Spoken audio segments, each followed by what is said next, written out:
ঝগড়ার ঘটনায় মীমাংসার জন্য বৈঠক বসে। সেখানেই কথা কাটাকাটির এক পর্যায়ে দেশীয় অস্ত্র নিয়ে সংঘর্ষে জড়ায় দুই পক্ষ। ভাঙাড়ি বিক্রির টাকার ভাগবাটোরে নিয়ে বিবাদে জড়ায় হবিগঞ্জের লাখাই উপজেলার লিটন মিয়া ও মোহিত মিয়ার লোকজন। ঘটনার মীমাংসার জন্য মঙ্গলবার সকালে সালিশ বসে। কথা কাটাকাটির এক পর্যায়ে দুপক্ষের লোকজন দেশীয় অস্ত্র নিয়ে সংঘর্ষে জড়ায়। ঘণ্টাব্যাপী চলে ট্যাটা যুদ্ধ। খবর পেয়ে ঘটনাস্থলে পৌঁছে পরিস্থিতি নিয়ন্ত্রণে আনে পুলিশ। এ সময় আহত ২০ জনকে উদ্ধার করে উপজেলা স্বাস্থ্য কমপ্লেক্সে ভর্তি করা হয়।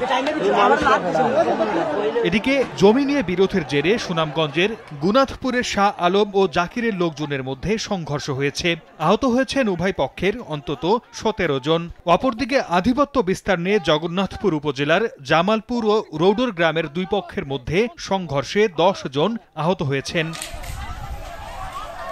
এছাড়া ঝিনাইদহের কোটচাঁদপুরের বাউরের ইজারার দাবিতে মৎস্যজীবী হাওলাদার সম্প্রদায়ের লোকজন বিক্ষোভ করেন। পরে সেখান থেকে একটি অংশ বর্তমান ঠিকাদারের কার্যালয়ে হামলা ও আগুন দেয়। বাধা দিতে গেলে নিরাপত্তা প্রহরী সহ ৩ জনকে পিটিয়ে আহত করা হয়।